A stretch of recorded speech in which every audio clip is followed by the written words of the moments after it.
সন্দীপ ঘোষের ভূমিকা নিয়ে প্রশ্ন কলকাতা হাইকোর্টের। আপাতত ন্যাশনাল মেডিকেলের প্রিন্সিপালের দায়িত্ব নয় সন্দীপকে। সন্দীপ ঘোষকে ছুটিতে যেতে নির্দেশ আদালতের।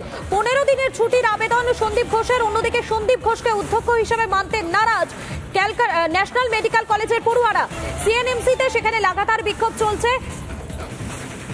সন্দীপ ঘোষের বিরুদ্ধে তার বিরুদ্ধে অভিযোগের ফিরিস্তি। গত মার্চ মাসে টেন্ডার দুর্নীতির অভিযোগ ওঠে এই সন্দীপ ঘোষের বিরুদ্ধে। আমাদের সঙ্গে সরাসরি রয়েছেন আমাদের প্রতিনিধি অনুপম, রয়েছেন আমাদের সঙ্গে। অনুপমের কাছে চলে যাবো। অনুপম, এই যে সন্দীপ ঘোষ, সেই সন্দীপ ঘোষের ভূমিকা নিয়ে প্রশ্ন কলকাতা হাইকোর্টে।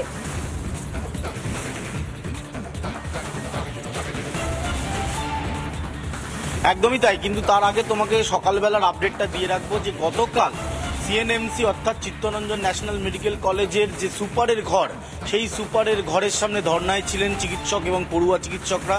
তালা বন্ধ ছিল। যেহেতু গতকাল কলকাতা হাইকোর্টের এখন এই ধরনের একটা অবজারভেশন, সিবিআই তদন্তের নির্দেশ, আজকে সকালবেলা আমরা দেখতে পাচ্ছি যে তালা, সেই তালাটা আপাতত খোলা হয়েছে। যেহেতু তিনি আর এখানে এখন দায়িত্ব নিচ্ছেন না, কিন্তু যে প্ল্যাকার্ড, যে ব্যানার, যে ফেস্টুন, সেগুলো কিন্তু এখনো পর্যন্ত রয়েছে। তুমি দেখতে পাচ্ছ যে এখানে সন্দীপ ঘোষের ছবি রয়েছে এবং তার একটা কুশপুত্তলিকা তৈরি করা হয়েছে, তাতে জুতোর মালা পরানো হয়েছে এবং এই যে লেখাগুলো তুমি দেখতে পাচ্ছ, we want justice, no no Sandip. এই যে সন্দীপ ঘোষ যাতে কোনোভাবেই এই হাসপাতালের সুপার হয়ে না আসতে পারে, তা কার্যত নিশ্চিত করে দিয়েছে। এখন সন্দীপ ঘোষের ভূমিকা নিয়ে কি প্রশ্ন? সন্দীপ ঘোষ এমন একজন ব্যক্তি যার বিরুদ্ধে একাধিক দুর্নীতির অভিযোগ ধীরে ধীরে প্রকাশ্যে আসছে এবং এই গোটা আরজি করের ঘটনার পেছনে সন্দীপ ঘোষের সুপারের কি ভূমিকা ছিল সেটাও কার্যত এই মুহূর্তে সিবিআই তদন্ত করে দেখবে, খুঁজে দেখবে। এবং যে প্ল্যাকার্ড, যে ব্যানার, যে ফেস্টুন তুমি দেখতে পাচ্ছ, এগুলো এখনো পর্যন্ত রয়েছে। অর্থাৎ সন্দীপ ঘোষকে নিয়ে সিবিআই এর আগামী কি পদক্ষেপ হবে সেটা যেমন দেখার রয়েছে, অন্যদিকে তিনি কি জানতেন যেদিনকার ঘটনা এটা ঘটলো, তিনি একজন সুপার হিসাবে তার কাছে কি সম্পূর্ণ তথ্য এসে পৌঁছেছিল? তিনি কোনো ইনস্ট্রাকশন দিয়েছিলেন বডি বের করার আগে যে সমস্ত প্রাইমারি বিষয়গুলো দেখা হওয়া উচিত, পুলিশ কি সেইগুলো দেখেছিল? এই যাবতীয় প্রশ্নের উত্তর সিবিআই এর তদন্তকারী আধিকারিকরা খুঁজে দেখবেন এবং যদি প্রয়োজন হয় সেক্ষেত্রে তদন্তের আওতার মধ্যেও কিন্তু থাকতে পারেন এই সুপার।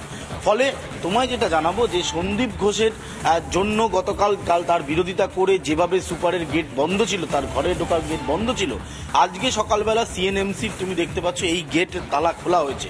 যেহেতু কলকাতা হাইকোর্টের অবজারভেশন এবং তিনি আপাতত এখানে দায়িত্ব নিচ্ছেন না, সেই জন্য এই তালা খোলা হয়েছে। যে সমস্ত কাজ গতকাল বন্ধ ছিল সিএনএমসি, সেগুলো কিন্তু চলবে।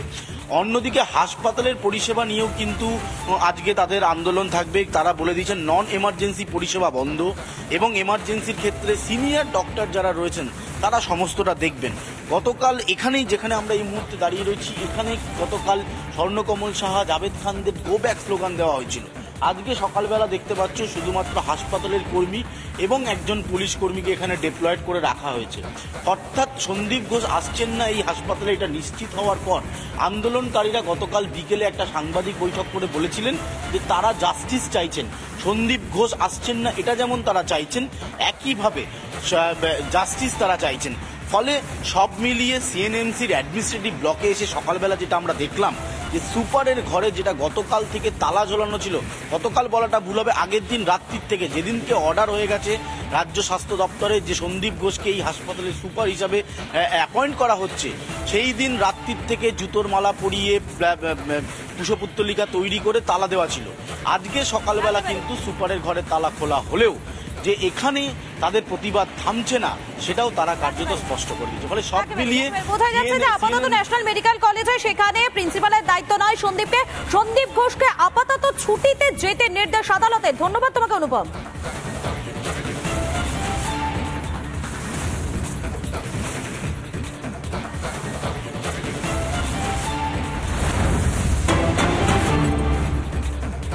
সিবিআই এর হাতে আরজিকর কাণ্ডের তদন্ত ভার, সিসি ফুটেজগুলি খতিয়ে দেখবে সিবিআই। সূত্র মারফত যেমনটা জানা যাচ্ছে, তদন্তের ক্ষেত্রে বিশেষ গুরুত্ব পাবে সিসিটিভি ফুটেজগুলো। খতিয়ে দেখাবে সঞ্জয় এবং অভয়ার কল রেকর্ডগুলো খতিয়ে দেখবে সিবিআই আধিকারিকরা। আমাদের সঙ্গে রয়েছেন আমাদের প্রতিনিধি অর্ণব মজুমদার। অর্ণব, এ বিষয়ে বিস্তারিত জানাও। একবারে দেখো, সেন্ট্রাল ব্যুরো অফ ইনভেস্টিগেশনের যে দিল্লির টিম, সেই দিল্লির টিম কিন্তু ইতিমধ্যেই কলকাতায় এসে পৌঁছেছে, আমরা যেমনটা দেখলাম।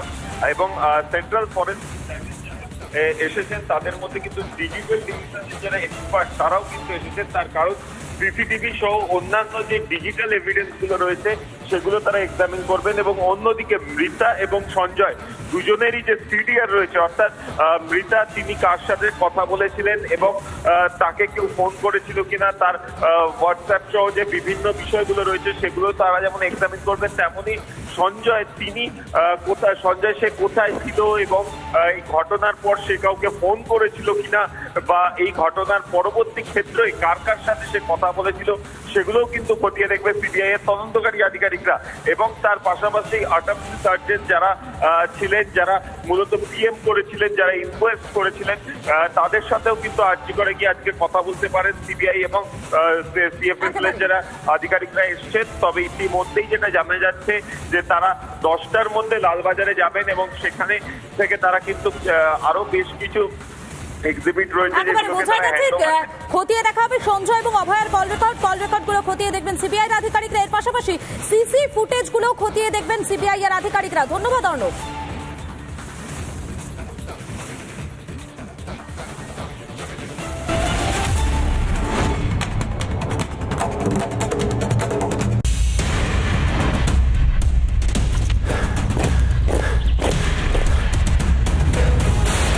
দূরত্বে চীন বর্ডার, যেখানে দেখা যাচ্ছে ইনস্টলেশন আইটিবিপির বাংকার। জওয়ান যারা রয়েছে তারা স্ট্যান্ড টু অপারেশন করছে। ঘন জঙ্গল এবং পাহাড়ের মধ্যে দিয়ে প্যাট্রোলিং করছেন আইটিবিপির মহিলা জওয়ানরা। যখন কোনো ব্রিজ থাকে না, এইরকম ভাবে তারের মাধ্যমে ব্রিজ ক্রস করা হয়। বর্ডারে এলএসিতে যাওয়ার আগে কিভাবে নিজেদের তৈরি করেন আইটিবিপির জওয়ানরা। সুপার এক্সক্লুসিভ কভারেজ শুধুমাত্র রিপাবলিক বাংলায়।